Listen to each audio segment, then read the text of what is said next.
দর্শক আসসালামু আলাইকুম। দেখতেই পাচ্ছেন যে ভদ্রা রেল ক্রস ওইখান থেকেই ঢাকা গ্রামী সকাল 7টা থেকে অবরোধ হয়ে রয়েছেন।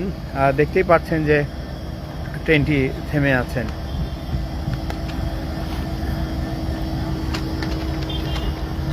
ভাইজান, কটা থেকে আপনারা অপেক্ষায় আছেন? 7:15 থেকে।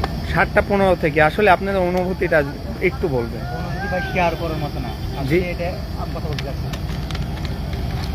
দর্শক, আসলেই যাত্রী বলছিলেন যে আসলে ভোগান্তি, যে ভোগান্তি হচ্ছেন এটা বলার মতো না। আর সে কিছু বলতে চাচ্ছেন না, চলে গেলেন। দেখতেই পাচ্ছেন যে সকাল 7টা 15 থেকে এইভাবেই দাঁড়িয়ে আছেন যাত্রী।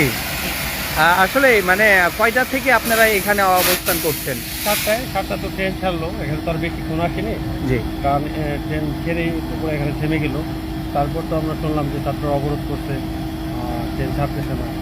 এখন ঘটনা হচ্ছে কি ভাই, এই যে এতগুলো সাধারণ যাত্রী, এদের চিন্তা তো কেউ করতেছে না। কারণ ছাত্ররাও করতেছে না, রেল কর্তৃপক্ষও করতেছে না। এটা সমাধান তো দ্রুত করা উচিত। এখানে এতগুলো বৃদ্ধ মানুষ আছে, বাচ্চারা আছে, অসুস্থ মানুষ আছে, এবং যারা আছে সবাই তো প্রয়োজনের তাগিদেই ঢাকাতে যাচ্ছে। এখন এর দায় কে নিবে? এর দায় তো কেউ নিচ্ছে না।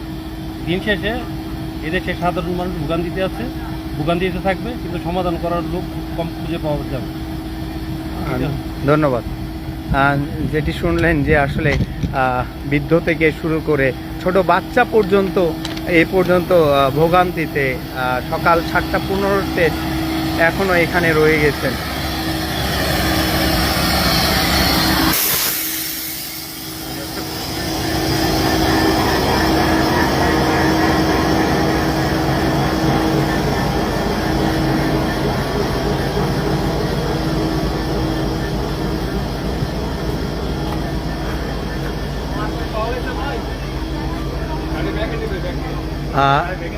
কি হবে, গাড়ি স্টেশনে যাবে আবার? আর যেটা ঢাকা রুটে ভাইয়া আমি ওই যে আসছি।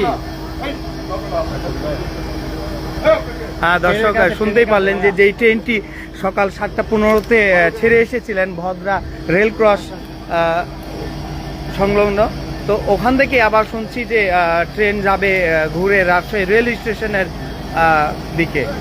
দর্শক, ভাই আছি আমি।